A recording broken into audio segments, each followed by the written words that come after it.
children. This is our 12th standard economics class. I am Indumati Miss taking chapter 4, session 2. Last video I have discussed about consumption function. In this video we are going to see investment function, types of investment, determinants of investment, relationship between investment and interest, and what is marginal efficiency of capital, marginal efficiency of investment, and the concept of multiplier, and with diagram and explanation. Dear students, in this class I am going to explain about investment function. Meaning of investment function. The term investment means purchase of stocks and shares, debentures, government bonds and equities. According to Keynes, it's only financial investment, not a real investment. What do you mean by investment? Investment means we are buying a shares, debentures and the bonds, equities. So if you buy, when the share, for example, we'll take a shares price are very low. Even every industry, every factory, they will allocate some shares to the public. So that share price is down, we'll buy it. When the share price goes up, we'll sell it. Then we can see the profit. So it's one kind of investment. Like that, even you can invest in the government bonds and equities also. So we'll see the investment function. It's a inverse relationship between investment and the rate of interest. In the last lesson you would have been studied this. Determinant of investment is rate of interest. So there is a inverse relationship between rate of interest and investment. So what is inverse relationship? Inverse means when the rate of interest is low, the investment is high. When the rate of interest is high, the investment is low, because people will take loan from the bank. Even when the rate of interest is low, then only they'll take the loan and they can invest. Okay, so I refers investment, F refers function, R refers rate of interest. And there are two types of investment are there. One is autonomous investment, other one is an induced investment. Now we'll see about autonomous investment. Autonomous means it's not depend upon anyone or anything. Here this investment is made by the government and this not depend upon our national income. That's why slope of the curve is in horizontal and parallel to the x-axis. Example is construction of roads, bridges. It's taken by the government. It's not a profit motive, it's for the welfare motive. And what is induced investment? Induced investment made you to make profit. For the profit motive, you are investing your money. Okay, the private people, mostly the public, they will invest their money on the shares, fixed asset, stocks, debentures, public government bonds, everything, isn't it? So they can able to make a profit out of their investment. So it's depend upon the national income. There is a positive relationship between national income and the investment. When income is high, the investment will also high. And here we'll see the difference between autonomous investment and the induced investment.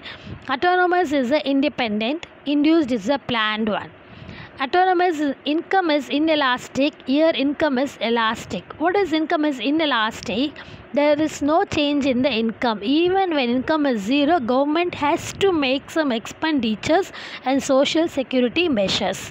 Income elastic. Income elastic means income can be changed. And here autonomous investment is purely for the welfare motive. Induced investment is purely for the profit motive. Now I'll explain determinants of investment function. We know already investment is a function of rate of interest.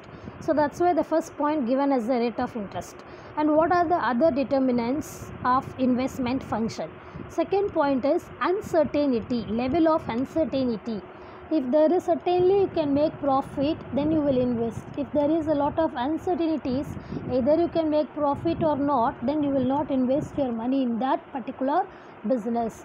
Next one is in political environment, obviously, because the political environment will determine the level of investment by the way of taxation, fiscal policy, monetary policy, everything will change the level of profit. Next one is the rate of growth of population. When highly populated country, definitely you can make more investment, because there are people there are some people to buy your product. Stock of capital. What is the capital goods you have in your hands? What are the capital goods you have in your hands? That will also determine the level of investment. Necessity of new products. Is that product is necessary for the market? Already too many products available. If you take one product, if you take one shampoo, too many brand is available, too many variety of shampoos are available, and our product is necessary for the people or not. Next one is a level of income of investors. So already existing investor are earning income or not, are they earning higher income or not?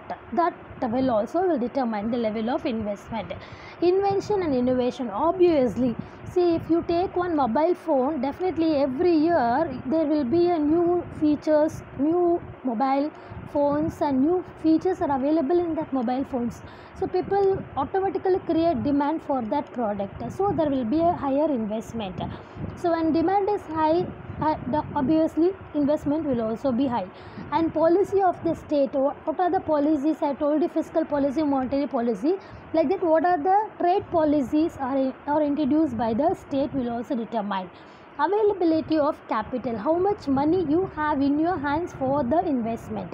Last point is the liquid asset of the investors. If I am making an investment, I am an investor.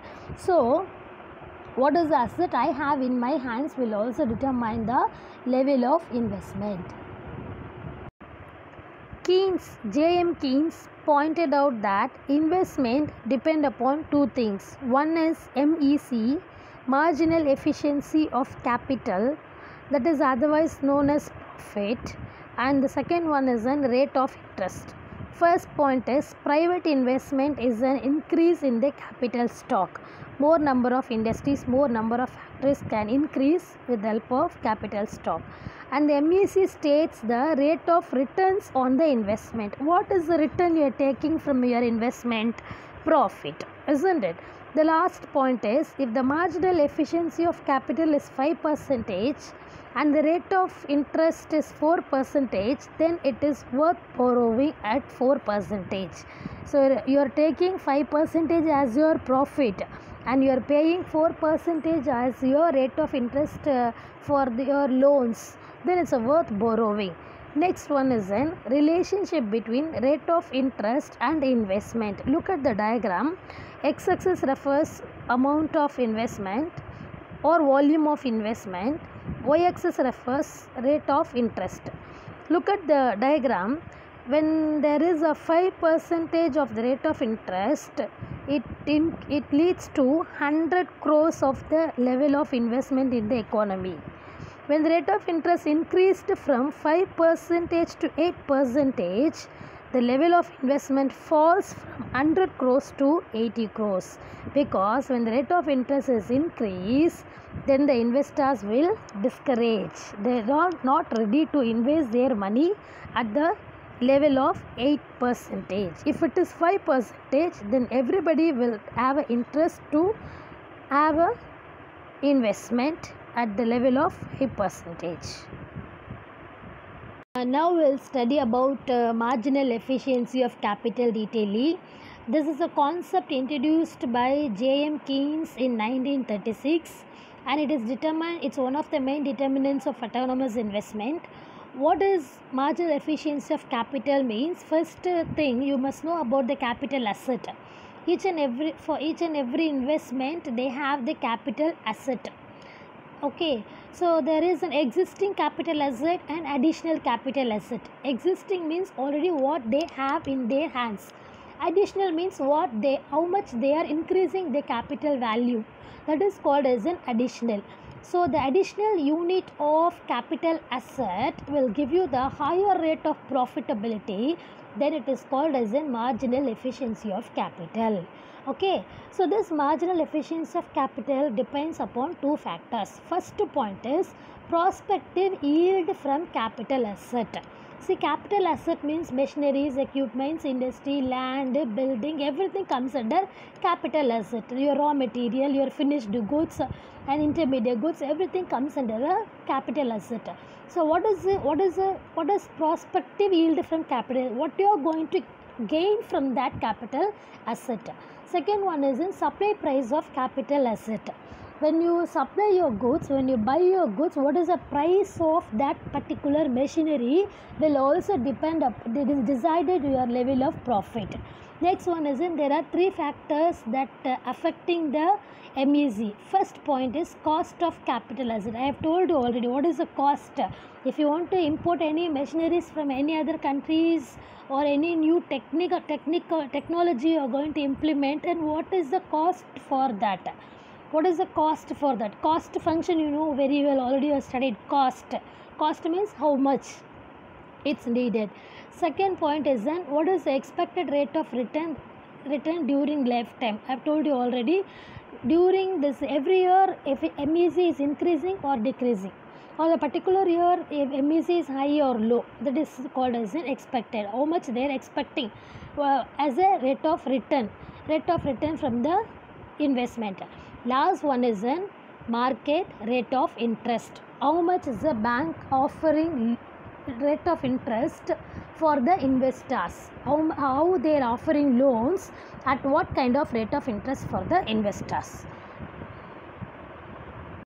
Now we'll see the MEC influenced by short run as well as in the long run. MEC last two lines what they are saying, additional unit of investment gives a large amount of profit, that is known as MEC. Okay, so here they said about MEI in the last two lines, but I said about the MEC. Okay, there are two factors, one is short run factors, other one is long run factors.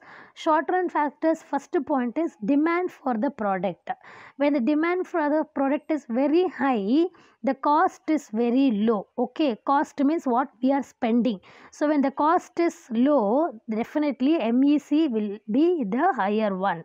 Next one is a liquid asset. Liquid asset means the asset which we have in our hands, the working capital is very high. In what way you want to make your investment, you can make it, and you can make it more amount of profit. Third point is in sudden changes in income. See, suppose the entrepreneur, that is the entrepreneur means the investor.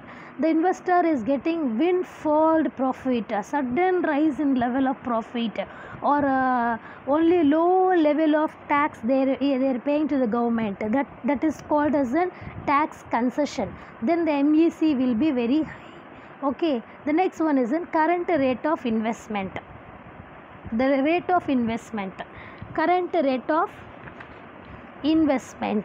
What is the current rate of investment is explains if the particular industry much investment has already taken place and the rate of investment is currently going on in the industry is also very large, then the marginal efficiency of capital will also be very high. At presently you are making more investment, then you can make more profit. Waves of optimism and pessimism. See, there will be a trade cycle in economy. There are four phases of the trade cycle. There are two phases, is optimism and the pessimism. If the economy is in optimism level, it make profit. If it is in pessimism level, it make only loss.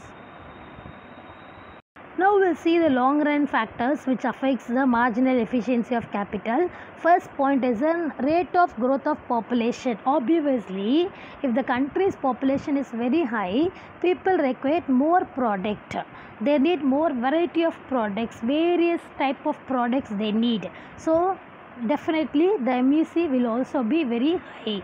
Second, but it takes a long time, that's why it comes under long run factors.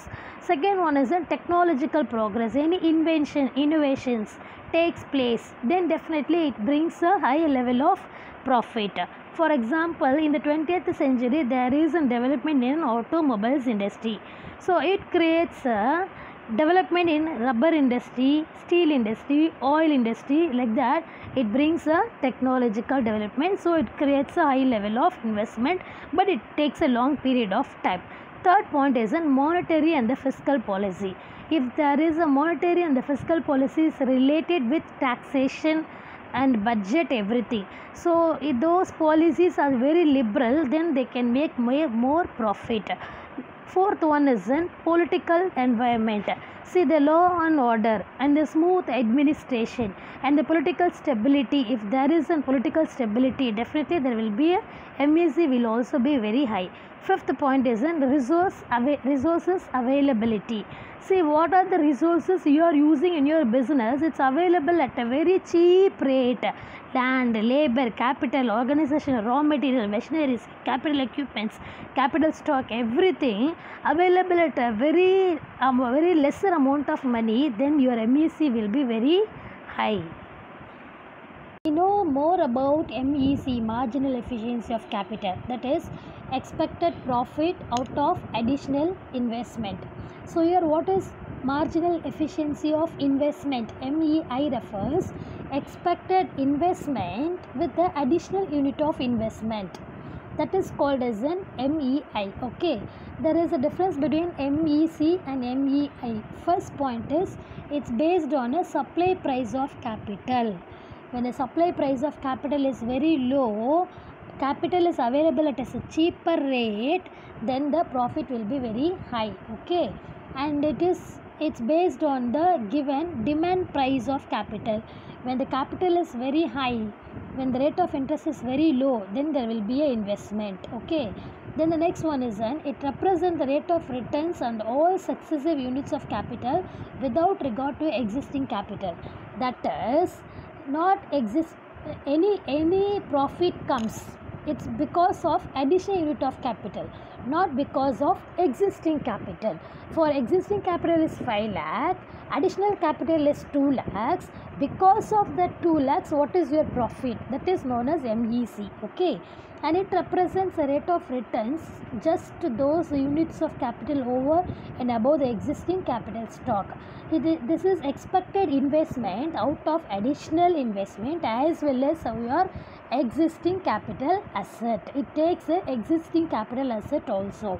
And the third point is capital stock is referred on a x-axis and the investment is referred on a y-axis, and it's a stock concept and it's a flow concept, and it is determined by the optimum capital stock in the economy at each level of interest rate, whereas the MEI determines the net investment of the economy of each rate of interest given the capital stock.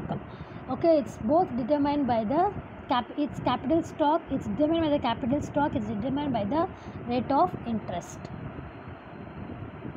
Now we'll see about multiplier.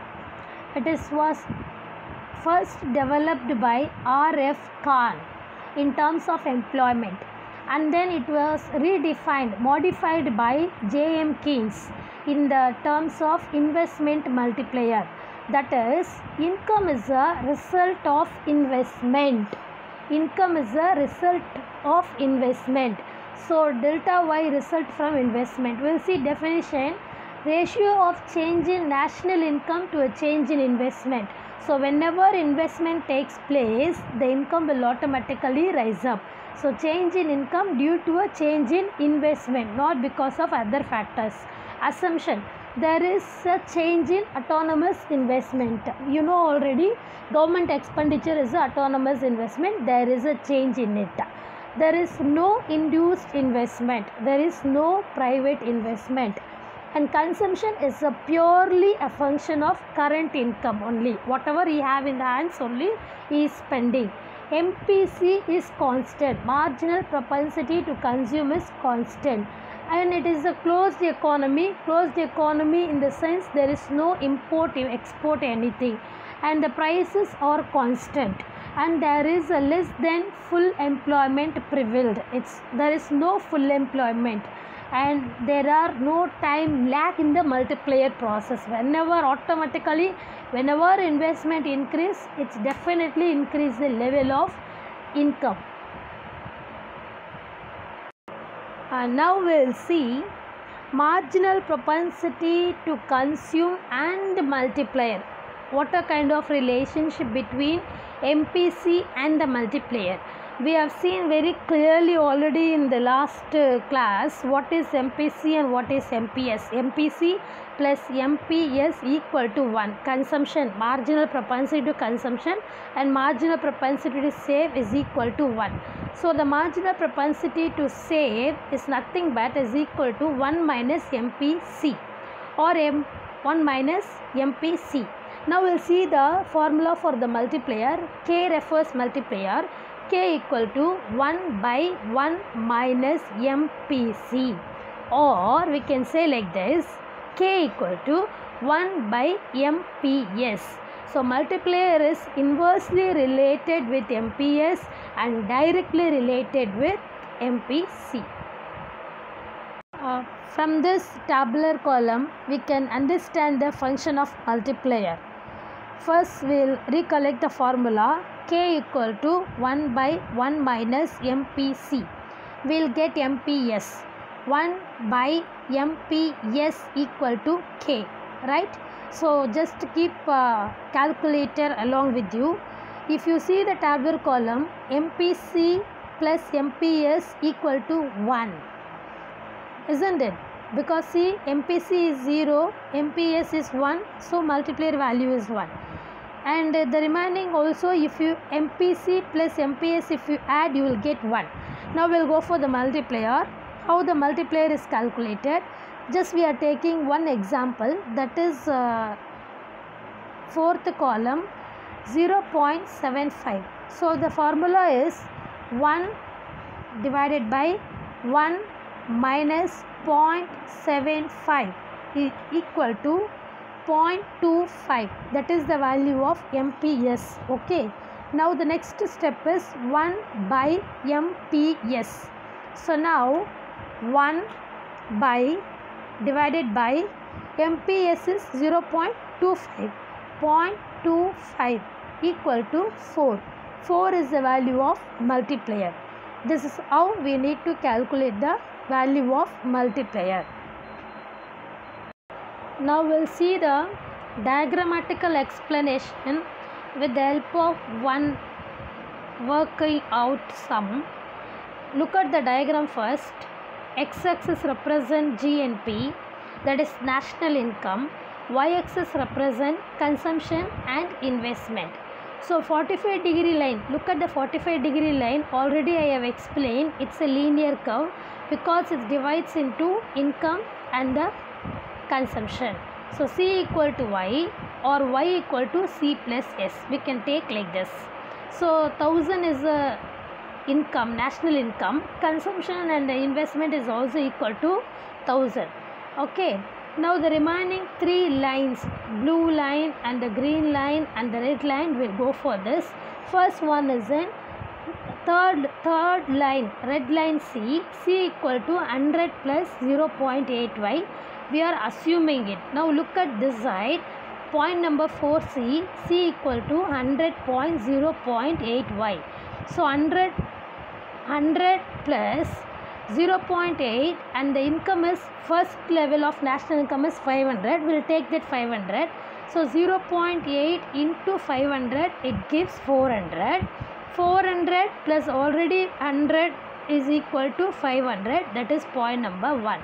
Now the next line C, S equal to Y minus C. So 500 is the income as well as 500 is the consumption. So saving is 0. When the saving is 0, the investment is also 0. S equal to 0, 0 equal to I. When Y equal to 1000, now we'll go for the next curve. Look at the national income GNP. Now it is 1000. When Y is 1000, the consumption is 900 and the saving is 100, that is equal to 1. That is number B. Now the new aggregate demand curve is C plus I. So it is 100 plus 0.8y plus 100 plus 10. So y already we know, when 0.8 is MPC and 0.1 minus 0.8y, 0.2 it gives. So 0.2y, this 100 and another right side 100 plus 10, it gives 210. So y equal to 210 divided by 0.2, it gives 1050. Already we know that already. Look at the diagram now. Green color line, consumption plus 100, C plus S. Consumption plus 100, 100 is saving. Consumption plus 110, saving is 110. So we know that already saving is 110 for the level of 1000 as a income. So 110, 1050 minus 110, 940 gives the consumption is equal to 1. So when 10 increase, the 10 rupees increase in the level of investment, 50 rupees increase in the level of multiplier, in the level of income. So it gives K equal to 1 by 0.2 is equal to 5 is the multiplier. With this we'll stop. The remaining we'll see in the next class. Thanks to all.